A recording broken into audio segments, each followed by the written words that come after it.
สบายดีมงเลือกการที่เวียงจันทร์นะพี่น้องพบกับซองเบาคำพาเที่ยวจาโน่เซนเก่าเซนเคยมื้อนี้แมนมื้อวันศุกร์เนาะวันศุกร์ที่7เดือน3ปี2025เวลา4:16 นาทีที่เวียงจันทร์บ้านเฮามื้อนี้หนาวลงฤดูพี่น้องเอ้ย หนาวลงฤดูอุณหภูมิตอนนี้10 ปลายองศาพี่น้องอากาศฮ้อนมาแล้วมะนาวเนาะมะนาวมาเย็นคือว่าวันที่7เดือน3อากาศเย็นนะพี่น้อง มื้ออื่นกับวันเสาร์เนาะเป็นวันแม่ยิงสากลที่ประเทศลาวเฮาก็มีการเฉลิมฉลองบางส่วนนำห้องล่าห้องการนำห้องการบ้านต่างๆเนาะก็จะมีสหพันธ์แม่ยิงเนาะมีการจัดงานเล็กๆน้อยๆนะพี่น้องงานกินเลี้ยงต่างๆนี่แมนสภาพบรรยากาศเวลา4 โมงนะเวลา4 โมงเลิกการเนาะแต่จะเป็นโมงหนึ่งที่วุ่นวายเดี๋ยวจักหน่อย เส้นนี้เป็นเส้นหลักเลยเนาะเป็นเส้นหลักที่จะเชื่อมต่อไป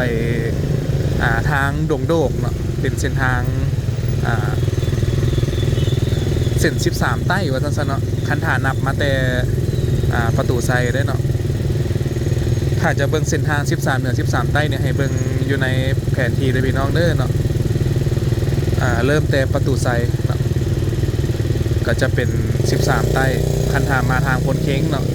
คันฐานไปทางถนน3เส้นไทยให้ก็เป็น13เหนือว่าซั่นเนาะไปซอกแซกได้ไหม พี่น้องนะพี่น้อง เมื่อกี้พี่น้องจอดรถข้างหน้าครับกวนเพื่อนเป็นน้องของแม่เนาะนี่แหละเขตพลเค้งพี่น้องเอ้ยเนาะรถสุดๆเลยเนาะจุดนี้นะอยากเห็นรถยี่ห้อใดในประเทศลาวแล้วให้มาเบิ่งอยู่จุดนี้เนาะนี่นำป่าพลเค้งสัตว์โดน้ำใหญ่ในปัจจุบันเนาะทาสีขาวได้พี่น้องเด้อกำไซกับกระทรวงป้องกันประเทศเนาะหรือว่ากระทรวงเพิ่นว่าอย่าง Ministry เนาะ Defense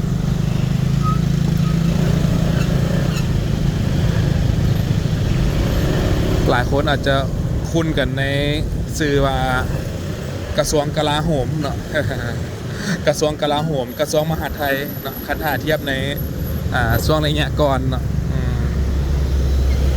โอ้ปอร์เช่นะพี่น้องพอสรถลักซ์ซูรี่ด้วยนี่นะอันนี้ทางลงไปวัดพลเค้งเนาะอาศัยทายให้ได้เห็นมงเลิกการในเวียงจันทร์โดนบอกคำก็ได้ถ่ายแบบนี้เนาะเนื่องจากว่าได้กายมาทางนี้เนาะก็เลยจับกล้องขึ้นมาถ่ายเป็นได้เบิร์น้ำกันซะเนาะว่าบรรยากาศเลิกมงเลิกเวียกในเวียงจันทร์นี่เป็นจังไดนี่ก็วัดโพนเค้งบ้านเฮาเนาะวัดโพนเค้งยารามเนาะป้ายประเจออย่างนั้นตอนกลางคืนอยู่นี่มีขายปิ้งขายต่ำเลยพี่น้องเด้อเนาะเริ่ม7 โมงแรงขึ้นไปจะมีการขายปิ้งไก่เนาะขายปิ้งไก่ขายตำบักหุ่งเนาะปิ้งซีนเล็กๆน้อยหรือว่าผู้ใดมักกินปิ้งเป็ดปิ้งไก่แหละแนะนำเลยเนาะอยู่นี่มีขายแบบปีนได้จักหน่อยเลยพี่น้องชั้นบ่ฮอดได้เนาะปีนฟุตบาทได้จักน้อยนึงฝากกดไลค์กดติดตามกด Subscribe ด้วยพี่น้องเด้อเนาะเป็นกำลังใจทำบ่คำได้สร้างสรรค์คลิปใหม่ๆเนาะหรือว่าสามารถกดปุ่มซุปเปอร์แตงเนาะเพื่อเป็นกำลังใจให้บ่คำได้เดินทางถ่ายคลิปต่อไปเนาะช่วงนี้วิวดีแฮงช่วงนี้นะเกือบบ่มีคนเบิ่งนะพี่น้องน้ำตาสิไหลเพราะเรื่องวิวเลี้ยวขวาไปเวียงเจริญนะพี่น้องเด้อเนาะเลี้ยวซ้ายโรงเรียนลาวอเมริกาเนาะ LAC ไปซื้อกับไปสู่ เขตลักห้าเนาะหรือว่าวัดพลพะเนานะเบิ่งตามสายทางนี้ไปพุ่นแหละบักคำสิทายจนฮอดสุดพุ่นเลยเนาะได้สำเร็จเอาสำนันเบิ่งตามสภาพตัวจริงพี่น้องพอดีไปเวียกทางนั้นเนาะก็เลยจับกล้องมาถ่ายให้ได้ครับโซนร่วมกัน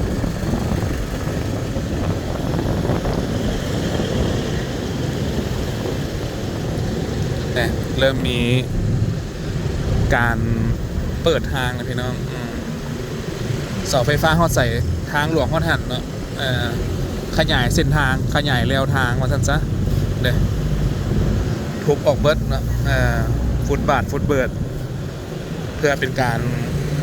ขยายแนวทางให้มันกว้างขึ้นเพราะว่ารุดเขตไฟฟ้าเข้าไปแล้วมันของส่วนบุคคลนะพี่น้องกายเขตไฟฟ้าเข้ามาทั้งหลวงและมันสถานที่สาธารณะเนาะสงวนไว้ขยายทางสงวนไว้ปรับปรุงนั่นนี่เนาะตามรถแมพเพื่อนนั่นแหละด้วยอันนี้ก็ไปโรงแรมราชวงศ์วันดาวิสตาพี่น้องเลยโอ้โมเมนต์ง่ายเนาะราคาอาหารก็สูงเลยตามที่เบาคำถ่ายให้เพื่อนเนาะราคาอาหารก็สูงราคาเริ่มต้นอาจจะประมาณ$3เนาะเป็นเมนูเครื่องดื่มอาหารอาจจะเริ่มต้นประมาณ$30เนาะซาเบาคำอ่านเป็นขนาดไหนถือว่าราคาก็เป็นสแตนดาร์ดเนาะเป็นราคาโรงแรมทั่วโลกไส้เนาะเป็นสกุลเงิน$เนาะมีอย่างนี้ครับจ้างตัดไม้มีหมอกพร้อมเนาะ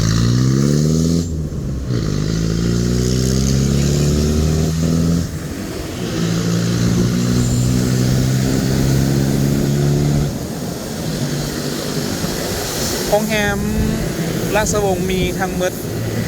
37สั้นพี่น้องตามที่เพิ่นเล่าให้มันสูง136เมตรบ่หรือว่า138เมตรเลยเนาะว่านี่อ้ายผู้จัดการเพิ่นอาจจะเว้าผิดเนาะเพิ่นว่า380เมตร เพิ่นอาจจะเว้าผิดเพิ่นอาจจะเว้าว่า38สั้นเนาะแต่ว่าเพิ่นลงเว้าว่า380เมตรว่าซั่นเด้อขึ้นไปเทิงๆนี่มันโอ้ลมพิลึกพี่น้องเลย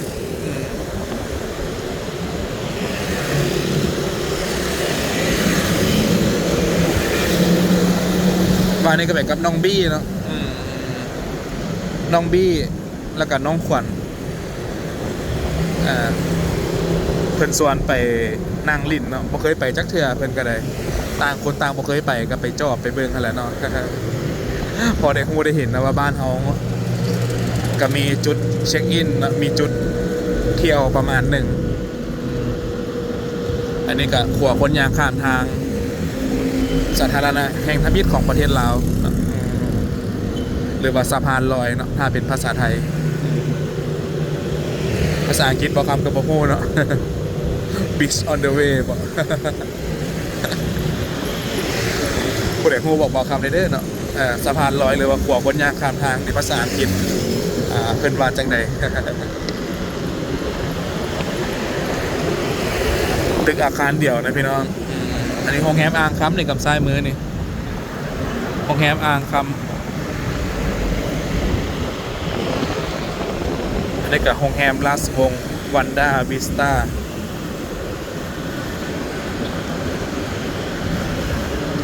สกายบาร์เพิ่นจะเปิดช่วง5 โมงครึ่งของแต่ละมื้อนะพี่น้องเด้อเนาะมา5 โมงกับบ่ได้ขึ้นเด้อถ้าเผื่ออยากขึ้นก็5 โมงครึ่งเนาะมาโลดมาเพิ่นก็สิกดลิฟต์กดหยังให้เนาะก็ไปตามเพิ่นบอกหั่นเพราะว่าบางสั้นเพิ่นก็เป็น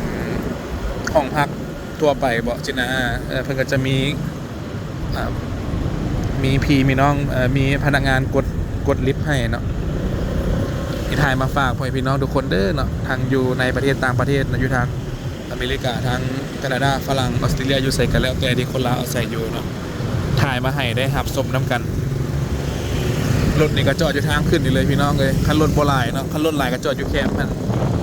นี่แหละบรรยากาศทางด้านหน้าของโรงแรมนะกำลังอนามัยกันอยู่เนาะกำลังขัดกำลังถูพื้นอยู่ตอนนี้ลมกระแหงเนี่ยจักหน่อย อากาศหนาวลงฤดูที่เวียงจันทน์เท่านั้น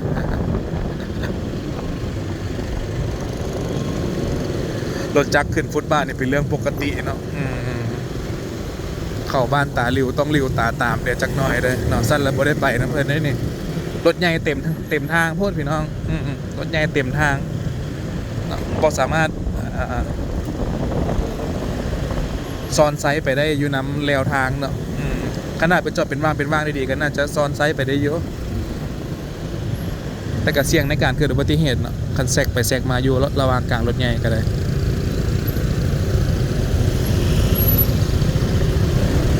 จะแล้วเนาะเซาะไปน้ำเพิ่นนี่แหละเพิ่นไปกับไปน้ำรถใหญ่หลายโพด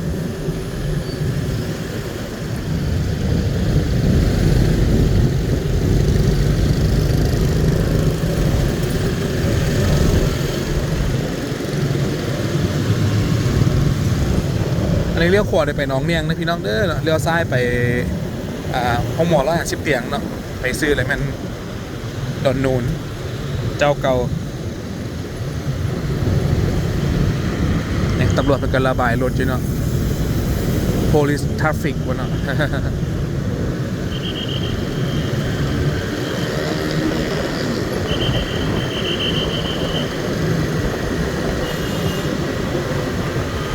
หอมผสมแห้งซ่านพี่น้อง conversation เนาะ conversation international conversation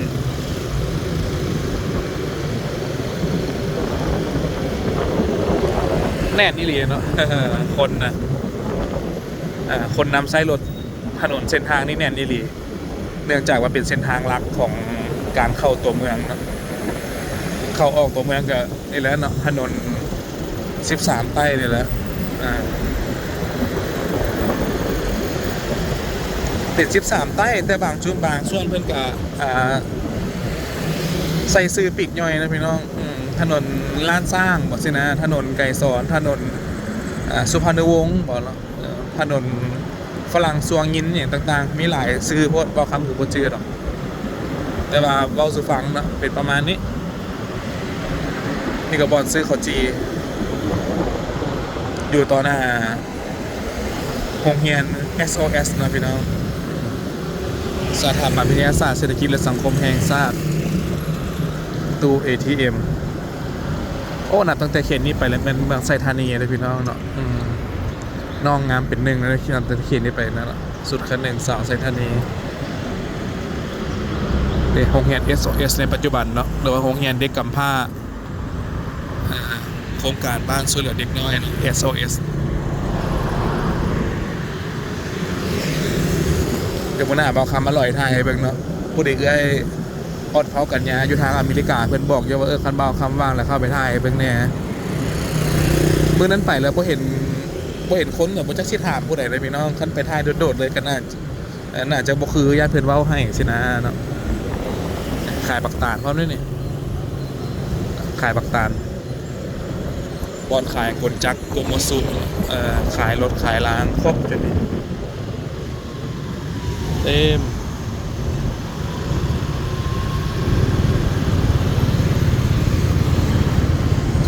เอาคักๆได้เนาะ รถจกเข็ดเบียกเลยนะเอาคักๆบาง4-5 มื้อก่อนกันรถจักรขี่ต่ำรถจกนะพี่น้องเสียชีวิตคาที่ผู้หนึ่ง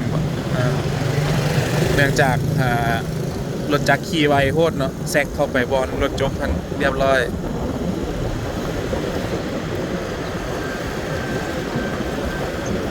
ที่เขตหลัก7เลยพี่น้องเด้อเขตหลัก7เขตมินิบิ๊กซีนะโรงแรมโคสโมอะไรเงี้ยโรงแรมโคสโมตอนนี้เวลา4:31 นาทีนะพี่น้อง4:31 นาที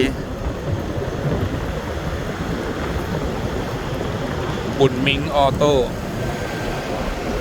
นี่ก็โรงแรมโคสโมแล้วบอลจัดงานดอกบอลลอยน้ำข้างหลังมีซาลอยน้ำพร้อม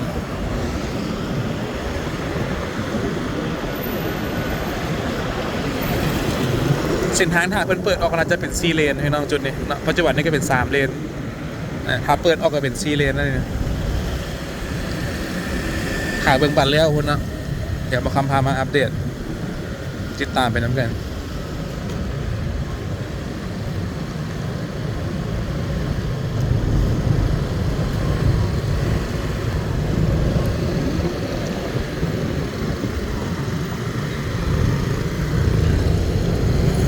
มีบรรยายทอเนาะ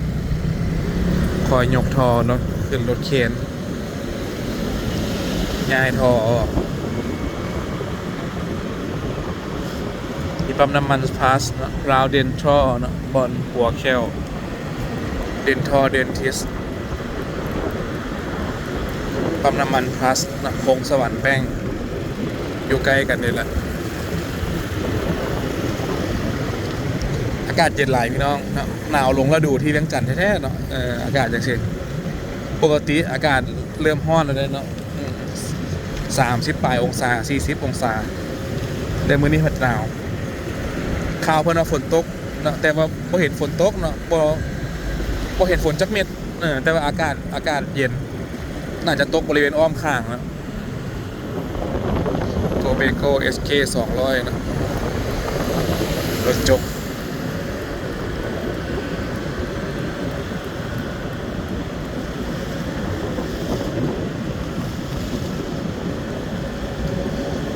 รถ Mazda รถเกียร์นะ Toyota Vigo ครบทุกยี่ห้อ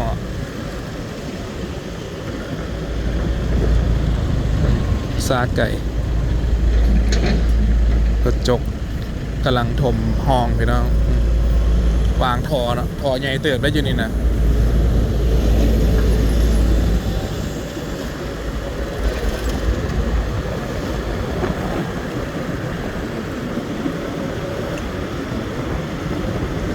มีเขตหลัก8เลยพี่น้องเด้อจะมีกาล่ารถเนาะหลัก8สมศักดิ์ออโต้ซาว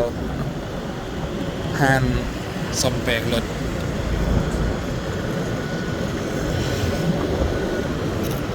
ดีมากหลักเก้าเนาะเพราะนี่เลยเป็นหลักเก้าแล้วเนี่ย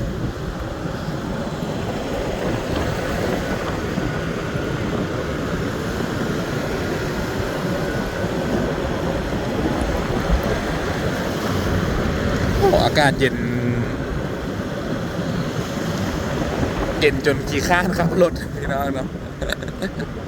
โอ้ยก็แบบแตกควบมากินเนี่ยเย็นจนหนาวได้เนี่ยสั่นได้เนี่ยมาครับก็เลย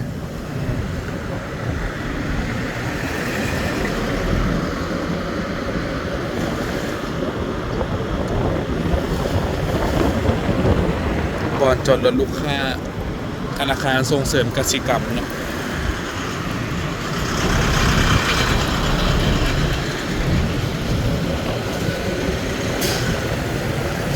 โรงเรียนเนี่ยเป็นบุญเนี่ยออสการ์นะพี่น้องโรงเรียนออสการ์นี่ก็ฮานซินจุ่มเนาะตัวนี้ฮานอิ่มสุกมา12 โมงกลางคืนก็ได้กินพี่น้องเปิดฮอต3 โมงเช้าเนาะฮานตัวนี้ตัวลักเก้าเนี่ยผู้ใดนอนบ่หลับอยากกินชิ้นจุ่มกันมาเลยเนาะฮานอิ่มสุกบ่ได้ค่าโฆษณาน้ำเพิ่นดอกเนาะแต่ว่าเว้าสู่ฟังบางเทื่อมีพี่น้องเนาะมีลุงป้าอาพ่อแม่เพิ่นหิวข้าวตอนดึกเนาะแนะนำเลยโอเคอยู่เนาะ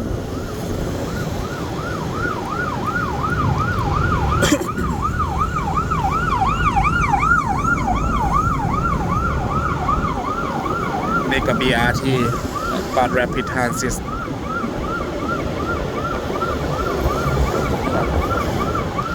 รถตู้เนาะอัมบูลันน่าจะขับส่งคนเจ็บพี่น้องเลย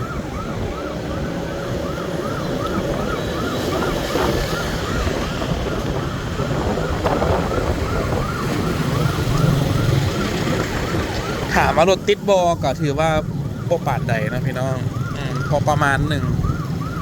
รู้สึกว่ามื้อนี้เป็นมื้อวันศุกร์นี่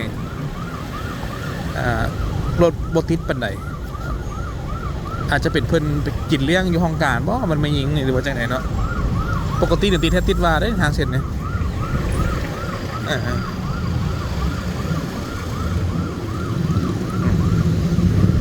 รถจักรกระเต็มอยู่เนี่ยเนาะแตกยาวๆอยู่เนี่ย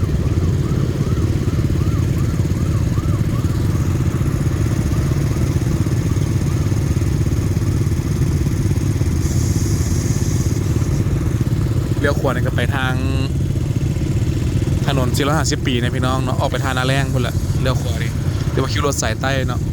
ไปซื้อก็ดอนโนนเลี้ยวซ้ายก็ไปทางดงโดกเนาะทางดงโดก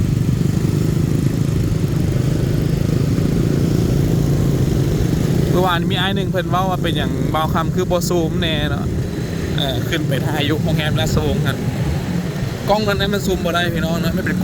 กล้องฟิกเลนเนาะฟิกเลนซูมบ่ได้บ่ได้เอากล้องมันโทรศัพท์ถ่ายเนาะกล้องโทรศัพท์ถ่ายซูมกับบ่ปานใดละเพราะว่ามันเริ่มเสื่อมคุณภาพแล้วเนาะเดี๋ยวบอกคำถึงเลขก่อนหรือว่ามี FC ใจดีถอยตัวใหม่ให้ก่อนเนาะ ถอยหน่วยใหม่ให้ก่อนจึงสิได้คุณภาพเพิ่มขึ้นอีกเนาะอันนี้เอาแบบเบสิกไปก่อนเนาะประถมประธานไปก่อนช่วงยุ่งยากลำบากนะช่วงนี้ลูกหาก็เกิดเด้อ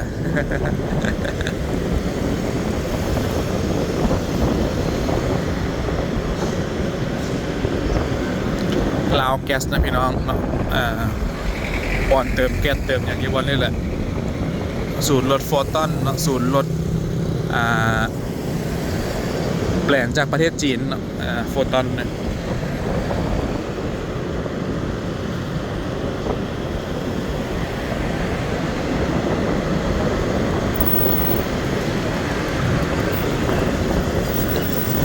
แม่ขายรถขายไข่เยอะเนาะไข่แตะหนึ่งเริ่มต้น40,000พี่น้องเมื่อกี้นี่ไข่ตัวมันแตกเนาะคันตัวว่ามันหน่วยงามอยู่เริ่มต้นเป็น65,000ประมาณ$3เนาะต่อหนึ่งแต่ไข่ไก่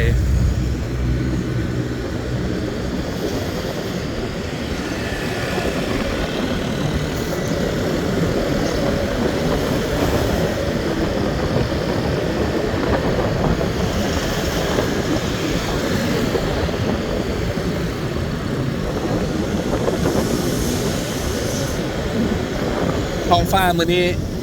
บ่พอแดดแล้วนะพี่น้องโดนเห็นแดดซองน้อยหนึ่งเนี่ยโดนเนื่องจากว่าหมอกลายหน้าเนาะหมอกมันลายมาขายผักขายหญ้าแคมทางขายผักขายหญ้าขายปูขายปลาบักม่วงโล15,000 20,000บักโมหน่วย1 10,000เนาะบ่ฮอด$1ซ้ำหน่อไม้กับโล15,000 20,000ประมาณบ่ฮอด$1คือกันเนาะ50 เซนต์60 เซนต์นั่นแหละเทียบให้ฟังเนาะเงินดอลลาร์มื้อนี้กับ$1ได้$2,170,000บาทนะพี่น้อง$100เนาะ$100$2,170,000ประมาณนี้เด้อพี่น้องเด้อบวกลบน้อยนึงอะไรเนาะ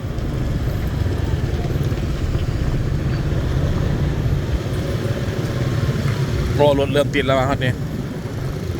ยาวแบบนี้นะเป็นมนกับมนนะเพื่อนเนี่ยเนาะไปเรื่องมนนี่ขอให้บอก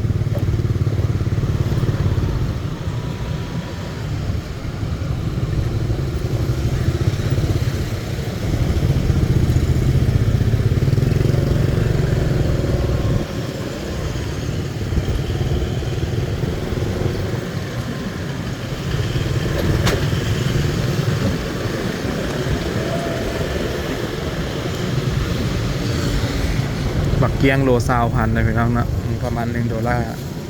บักแต่งโล10,000$0.5 50 เซนต์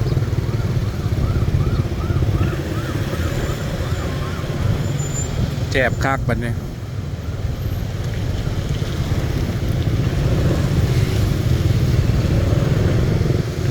มีรถซุ่มอีกเนาะอย่างนี้มีรถซุ่มอีกรถตู้ซุ่ม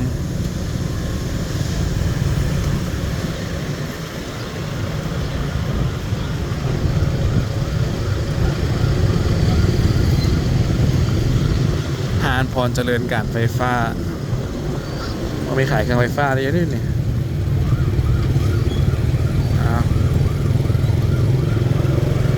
รถตู้ปากซันก็มีออกจากคิวสายใต้มามันๆได้เลยเนาะเวียงจันทร์ปากซัน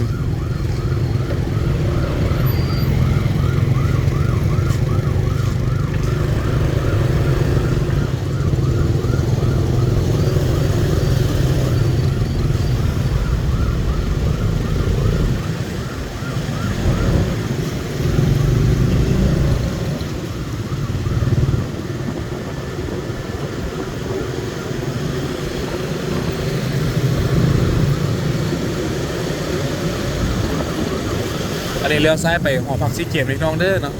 หอมตัวน้อยๆเลยเนาะเลี้ยวซ้ายตัวป้อมตำรวจนี่ไอเลี้ยวขวาเนี่ยไปเขต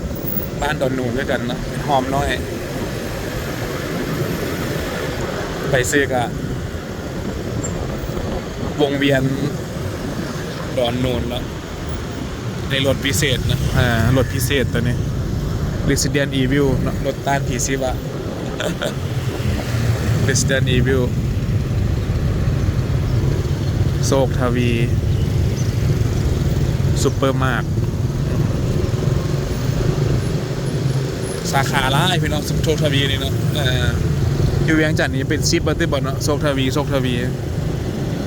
ราคาเครื่องก็โอเคอยู่พี่น้องสิว่าแพงกับบ่แพงเนาะพอซื้อพอหาได้เนาะถ้าเป็นแบรนด์อื่นนี่อาจจะโดดๆเดี๋ยวจักหน่อยแต่แล้วแต่ดุลพินิจของแต่ละคนเนาะสินค้าบางรายการผ่านวันอื่นประเทศก่อนใช่ไหมกับบอแน่นอนเนาะบริฟิกราคาตายตัวนี่แมนตลาดดอนนูนนะพี่น้องเนาะตลาดดอนนูนในตำนานตลาดคอยดอนนูน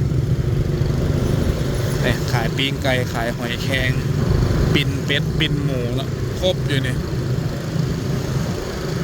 อันนี้ก็เริ่มขายประมาณ7 โมง7-8 โมงเช้าเลยพี่น้องปิดจะแมนประมาณ7-8 โมงแรงนะตลาดดอนนูนใครอยากกินปิ้งปลาลวกหอยแครงนี่แนะนำเลยเนาะโอ้เสียใจมาได้กินมาเลยได้กินเลย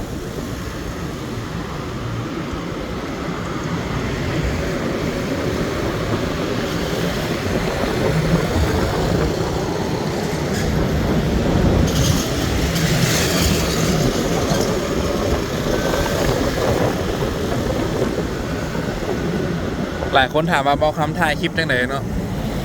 เอามือจับกำหนึ่งแล้วขับรถกำหนึ่งคอยตูดไปเอาคอยตูดไปเอาเนาะขี่ไว้บ่ได้ขี่ไว้หรือบ่ได้ยินเสียงถามว่าอันตรายบ่มันก็อันตรายอะไรพี่น้องแต่ว่าคอยขี่เอาเนาะฉันกับบ่ได้คลิปฉันกับ10บ่ได้ บ่ได้แนวมาให้พี่น้องได้เบิ่งน้ำกันเนาะYouTube ประมาณ 70% นะเขาจะเฮ็ดจังซี่พี่น้องการนั้นก็เป็นกล้องโกรโปรกล้องติดใส่หมวกกันน็อกกล้องติดใส่เสื้อใส่หยังคือเนาะ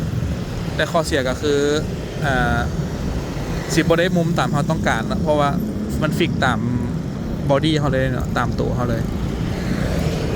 ก็แล้วได้อย่างเสียอย่างผู้หนึ่งเลยพี่น้องเดี๋ยวมือซาจับกล้องมือซาให้มันคลายเอ็นนิดนึงกันจาก10 วินาทีเนาะ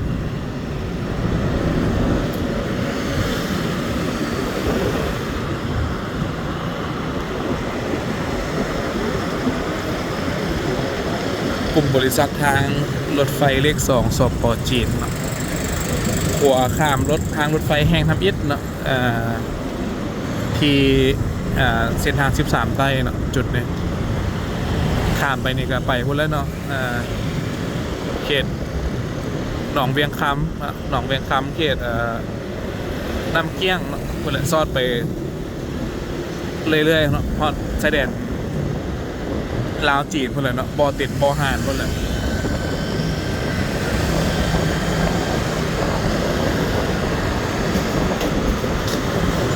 านขายเฟอร์นิเจอร์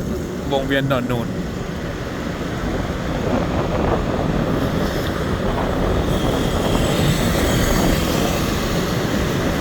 ห้างขายเครื่องกีฬา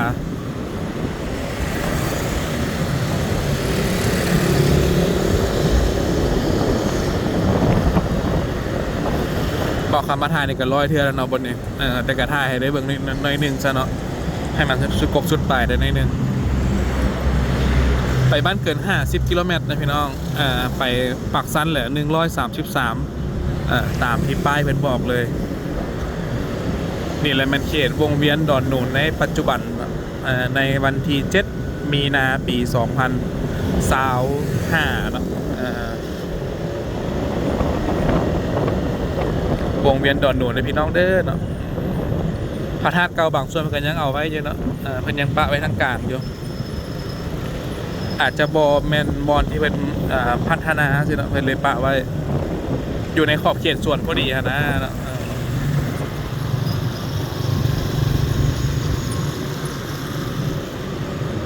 เฟรนชิพซูเปอร์มาร์ทเอาขอบใจพ่อแม่ลุงป้าที่เสียสละเวลามีข่าวกับมาหับสมเนาะขอบใจพี่น้องทุกคนที่ติดตามหับสมเดี๋ยวบอกคำไปเวียกต่อก่อนแบบนี้ถ่ายคลิปให้ได้หับได้ชมน้ำกันประมาณนี้แหละเนาะ